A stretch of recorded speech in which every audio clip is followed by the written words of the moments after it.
कई सारी प्रतिक्रियाएं हमारे सामने आ रही है। इसी बीच केंद्रीय मंत्री रामदास अठावले का क्या कुछ कहना है वो भी सुनिए। बीजेपी और एनसीपी के सपोर्ट से, अजीत पवार जी के सपोर्ट से सरकार बन गई है, क्या कहेंगे? कल तक तो उद्धव ठाकरे बन रहे थे, एनसीपी में रातों रात ऐसा क्या हो गया कि अजीत पवार समर्थन कर दिए? मुझे लगता है कि एक तो पहले से ये तय था कि भारतीय जनता पार्टी, हमारी मित्र पार्टी आरपीआई और एनसीपी मिलकर सरकार बननी चाहिए। मतलब उसी तरह की बातचीत भी चल रही थी, लेकिन मतलब अचानक यहाँ हमें ऐसा भरोसा था कि भाई कांग्रेस पार्टी बिल्कुल सपोर्ट नहीं करेगी और ऑटोमेटिकली एनसीपी और बीजेपी एक साथ आएगी।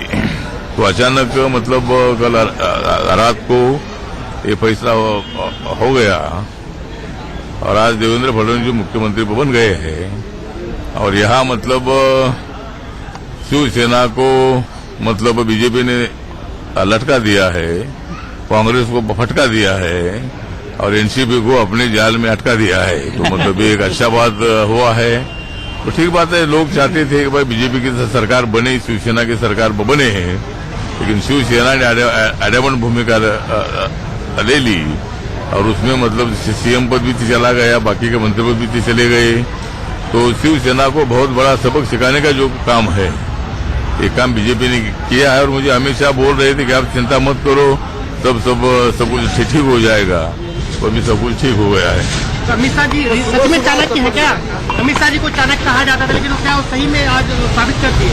हाँ, तो मतलब अमित शाह जी और देवेंद्र फडणवीस जी चाणक्य मतलब है, लेकिन यहाँ नरेंद्र मोदी जी और पवार साहब की जो बातचीत हुई उसमें किसानों के सवालों पर तो बातचीत हुई, लेकिन उसी में शायद नरेंद्र मोदी जी ने शरद पवार जी को बताया होगा कि भाई आपकी पार्टी की भी एनडीए के लिए जरूरी है।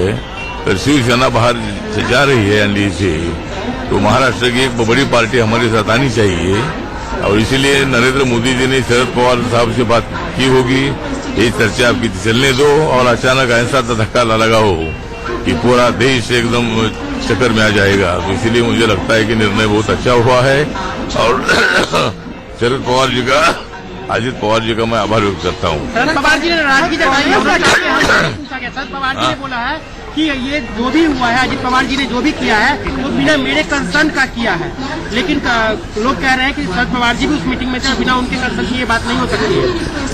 हाँ, तो ठीक है, अभी क्या हुआ है, मैं तो दिल्ली में था, लेकिन अभी मैं कल मुंबई से जा रहा हूँ, तो मैं देखता हूँ क्या हुआ है। लेकिन जो भी हुआ है बहुत अच्छा हुआ है और महाराष्ट्र की जनता को न्याय देने का निर्णय हो चुका है, क्योंकि बीजेपी के पास 120 एमएलए थे और बीजेपी ने सरकार बनानी चाहिए, इसी तरह का मैंडेट था। तो सुना आपने रामदास अठावले को, अध्यक्ष आरपीआई से हमारे साथ जुड़े थे। प्रीति हमारे साथ मुंबई से जुड़ी हुई है। प्रीति, कई सारा घटनाक्रम होता जा रहा है और इस वक्त जो ताजा खबरें हमारे पास ये आ रही है कि उद्धव ठाकरे और शरद पवार एक साथ मिलकर प्रेस कॉन्फ्रेंस करेंगे, 12 साढ़े 12 बजे के आसपास प्रेस कॉन्फ्रेंस होगी। पर यह समझाइए, यहाँ पर हमारे दर्शकों को बहुत ही सरल भाषा में समझाइए कि जिस राजनीति का इंतजार हो रहा था वो राजनीति नहीं हो पाई, एक अलग ही तस्वीर सामने आई है।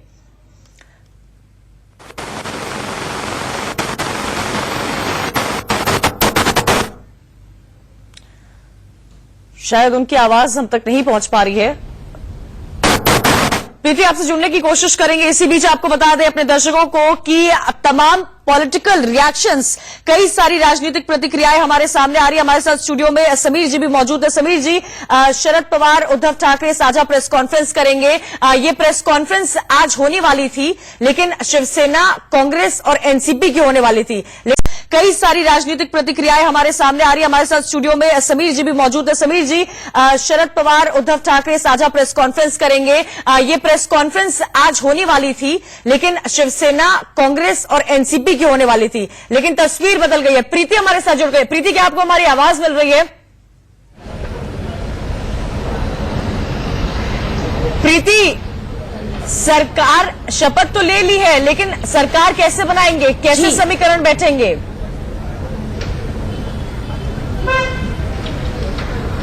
देखिए, साफ तौर पे जो है अभी जो पत्र दिया गया है गवर्नर को, उसमें बीजेपी की पार्टी की तरफ से दिया गया है, जिसमें 105 विधायक उनके साथ में है।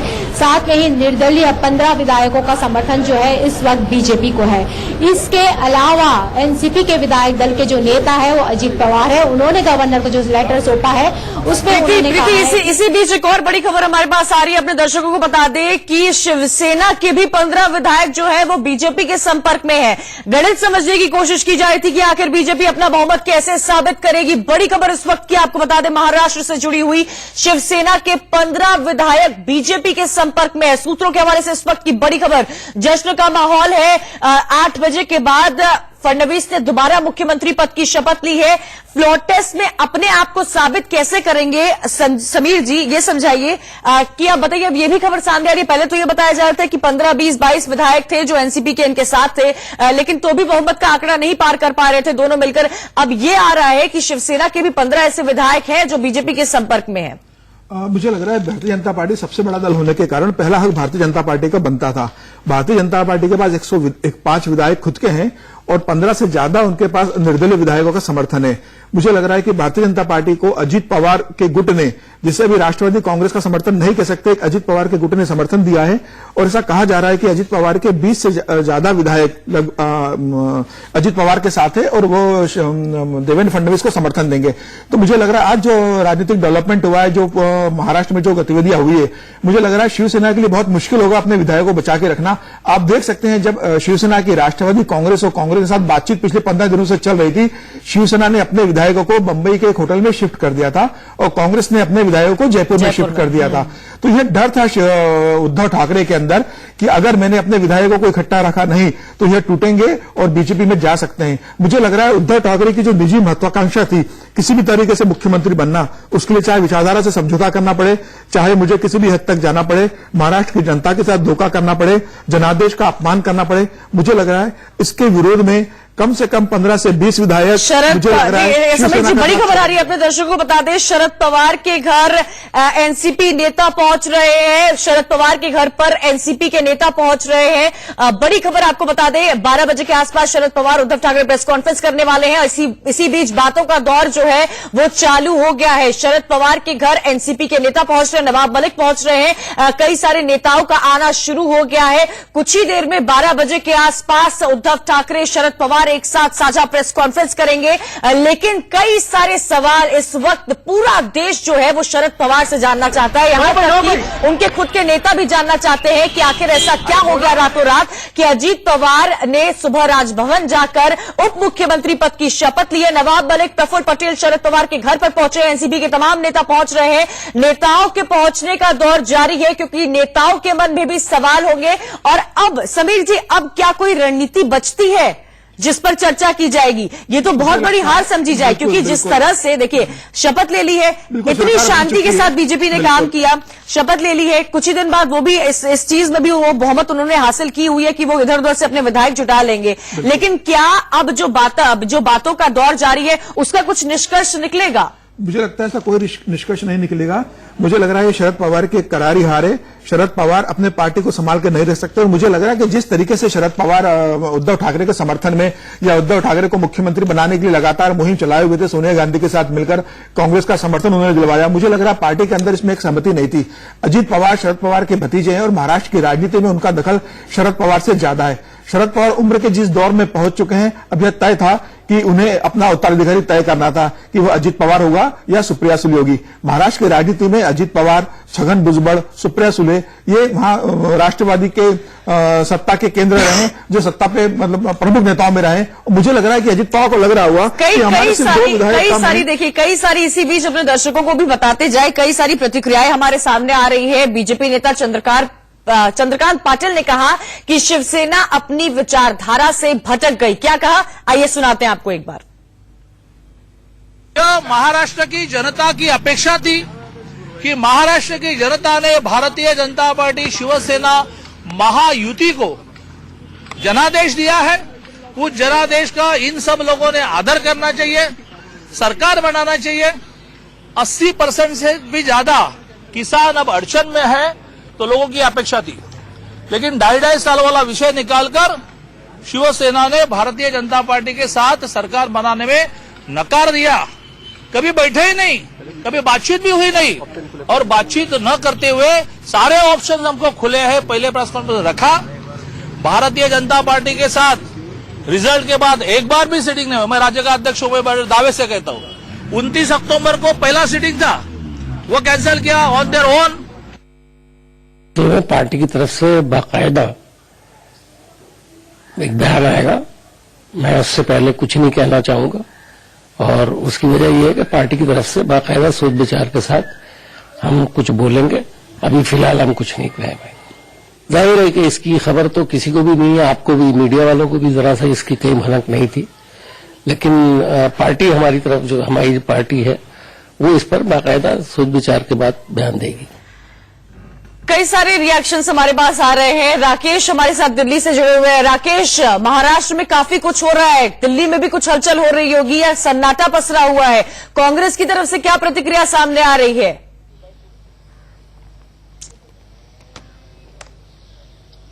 देखिए, कांग्रेस सत्ते में है। जिस तरह से पूरा घटनाक्रम बदला है, और आपने देखा कि देर रात जब तीनों दल के नेता की मीटिंग हुई थी मुंबई में, उसमें यह तय हुआ था कि आज जो है पूरी स्थिति स्पष्ट होगी और एक बैठक होगी। लेकिन स्थितियां जो हैं सुबह जिस तरह से बदली हैं, उससे कांग्रेस के नेता भौचक हैं।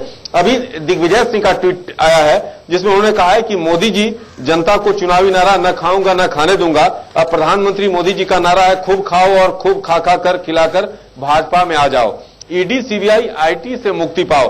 तो ये साफ तौर पर कह सकती हैं कि जिस तरह से कांग्रेस खेमा जो है स्तब्ध है। और अभी सबसे महत्वपूर्ण बात यह है कि कांग्रेस नेता बाला साहब थ्रोट पृथ्वीराज चौहान की मीटिंग चल रही है मल्लिकार्जुन खड़गे, अहमद पटेल के साथ। तो ये महत्वपूर्ण डेवलपमेंट है जिस तरह से महाराष्ट्र में, क्योंकि जो तीनों दल थे ये पूरी तौर पर आश्वस्त थे कि आज उस जो भी स्थितियां हैं उस पर पूरी स्थिति स्पष्ट कर दी जाएगी।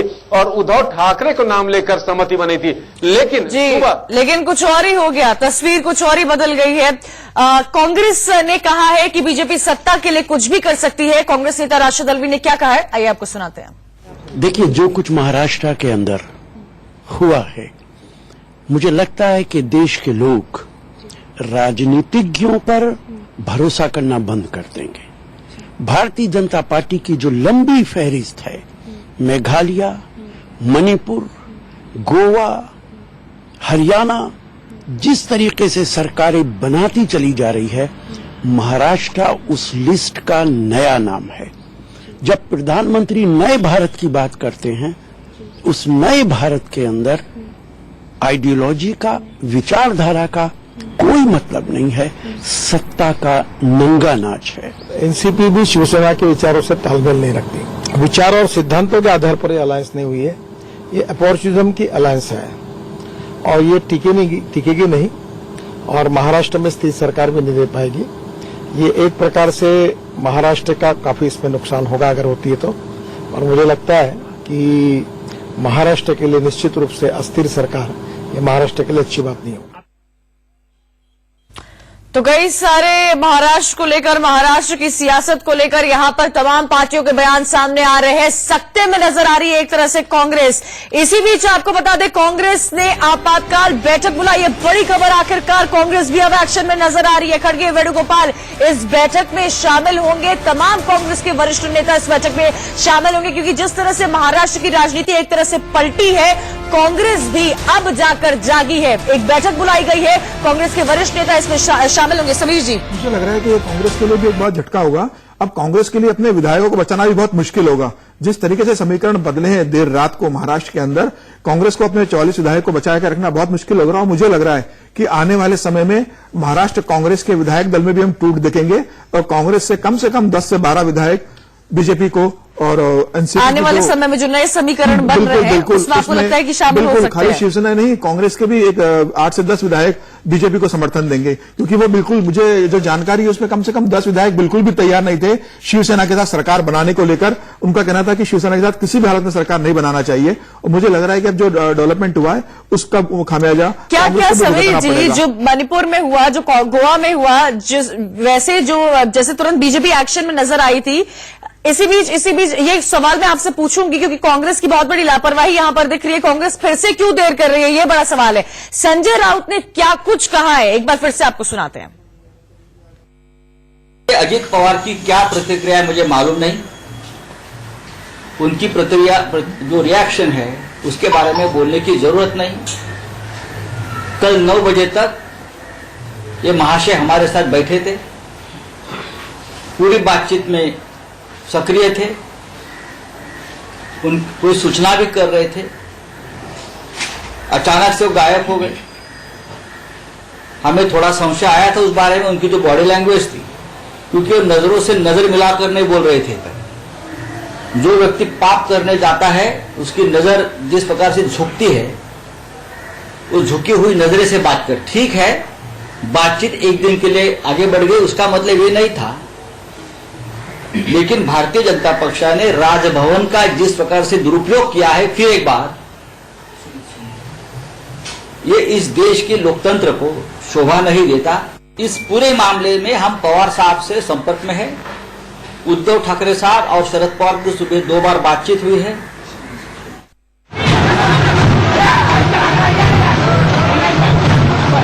प्रजातंत्र की जीत है और साथ ही महाराष्ट्र में देवेंद्र जी के नेतृत्व में एक स्थिर सरकार, एक स्टेबल गवर्नमेंट बनेगी और महाराष्ट्र के विकास में तीव्रता आएगी। इसके लिए मैं बधाई देता हूँ और साथ ही साथ देवेंद्र जी को बधाई देता हूँ।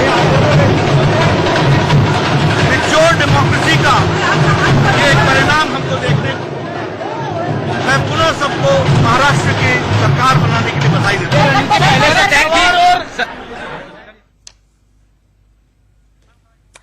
तो सुना आपने किस तरह क्या हाल हो रहा है इस वक्त महाराष्ट्र में, ये आपको समझाने की कोशिश कर रहे हैं और तस्वीर दिखा रहे हैं क्या कुछ सुबह से चला है, क्योंकि कल रात जो चला वो आज कुछ हुआ ही नहीं। अचानक से सुबह 8 बजते ही तस्वीर बदली है, एनसीपी टूट गई है। ये बड़ा सवाल इसलिए पूछा जा रहा है क्योंकि कांग्रेस यहां पर शरद पवार पर आरोप लगा रही है कि शरद पवार के इन्फॉर्मेशन के बिना ऐसा होना संभव है ही नहीं। उधर शरद पवार खुद ये कहते हुए नजर आ रहे हैं कि जो कुछ अजीत पवार ने किया है वो उनका निजी विषय है, एनसीपी का इससे कोई लेना देना नहीं है।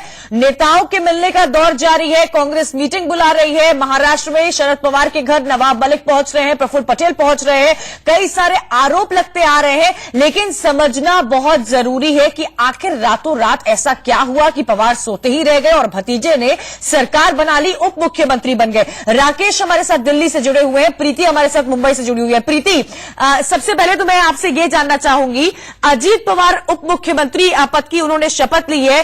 इरिगेशन घोटाला, कोऑपरेटिव बैंक घोटाला, आदर्श हाउसिंग सोसाइटी घोटाला, इन सब घोटालों को लेकर जब बीजेपी की तरफ से अजीत पवार पर सवाल दागे जाते थे तब क्यों नहीं बीजेपी सोचती थी? आज वही बीजेपी उस अजीत पवार के साथ खड़ी हो गई है, उप मुख्यमंत्री पद सौंप दिया उन्हें।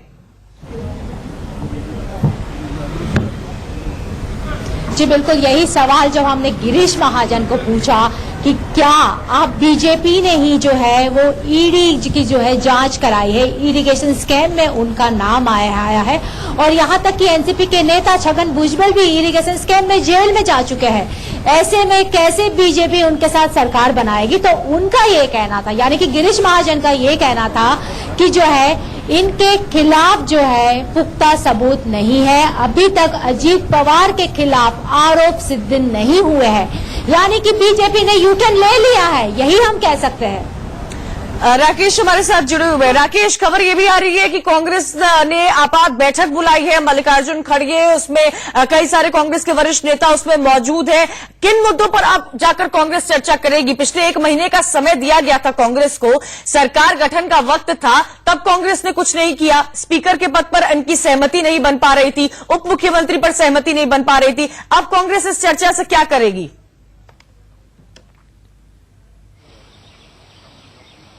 देखिए, जिस तरह से सियासत बदली है, तस्वीरें बदली है महाराष्ट्र की, उसको लेकर यह बैठक काफी अहम माना जा रहा है। कांग्रेस के वरिष्ठ नेता वेणुगोपाल क्या करेगी?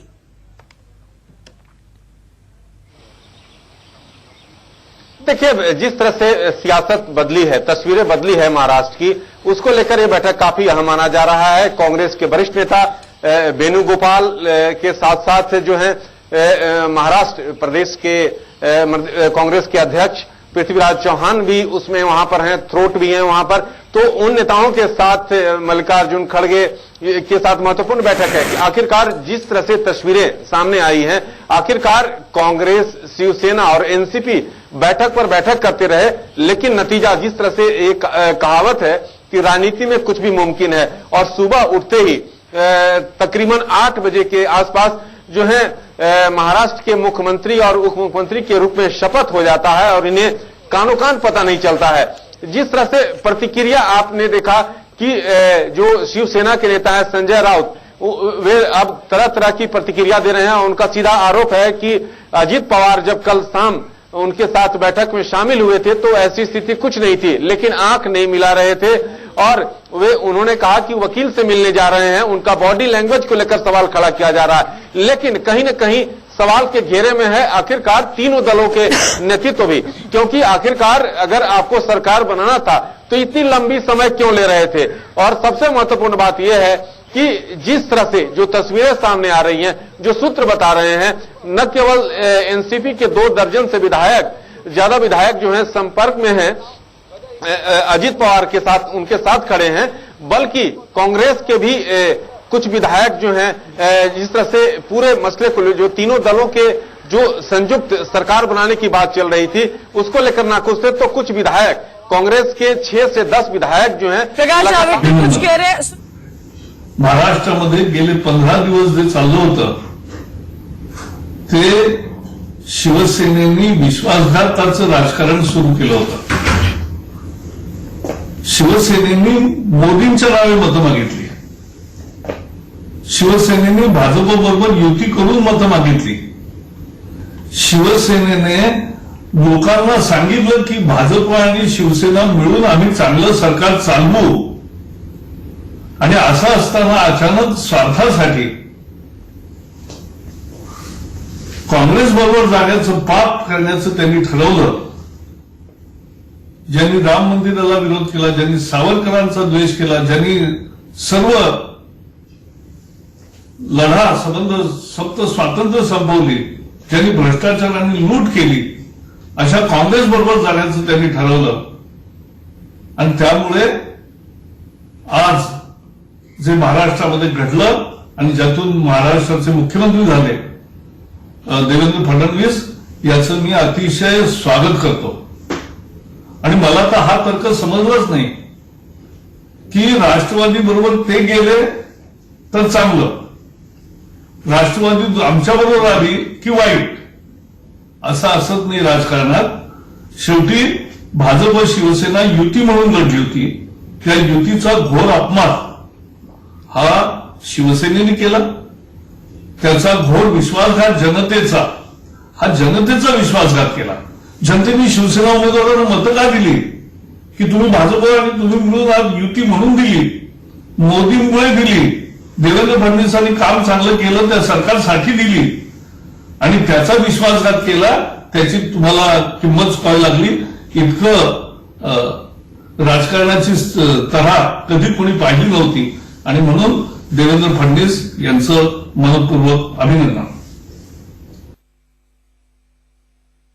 सुना आपने जावड़ेकर जी को सीधा सीधा शिवसेना पर आरोप लगाते हुए नजर आ रहे हैं। प्रतिक्रियाओं का दौर जारी हो गया है। कई सारे पॉलिटिकल लीडर्स का ट्वीट भी इस वक्त सामने आ रहा है। कुछ देर पहले हमने आपको सुनाया चंद्रकांत पाटिल को, हमने आपको सुनाया गिरीश महाजन को, सुनाया सीधा सीधा उनका संजय राउत पर आरोप लग रहा है कि अब संजय राउत को चुप हो जाना चाहिए। समीर जी, अक्सर हमने संजय राउत को देखा है, दुष्यंत कुमार की कविता पढ़ते हैं वो, कोई न कोई ट्वीट उनका आता ही है। सुबह भी आज उनका ट्वीट आया, लेकिन आज जब वो मीडिया को संबोधित कर रहे थे तो कोई रिएक्शन नहीं था। एक बात उन्होंने जरूर कही कि कल उनको हाव भाव से पता चल गया था अजीत पवार जब उनसे आंख नहीं मिला पाए थे, जब उनको अंदेशा था तो क्यों नहीं कोई एक्शन लिया? क्या वो सोते रह गए? बिल्कुल, मुझे लग रहा है शिवसेना, कांग्रेस और राष्ट्रवादी कांग्रेस के बड़े नेताओं को इस बात की पूरे 1 महीने भनक भी नहीं चली कि अजीत पवार क्या करने जा रहे हैं। और मुझे लग रहा है कि अजीत पवार ने अपने घर में सीखा। आप देख सकते हैं 2014 के विधानसभा चुनाव में महाराष्ट्र में जब बीजेपी को शिवसेना ने समर्थन नहीं दिया था, अलग अलग चुनाव लड़े थे उस समय देवेंद्र फडणवीस ने फ्लोर में बहुमत राष्ट्रवादी कांग्रेस के समर्थन से प्रूव किया था।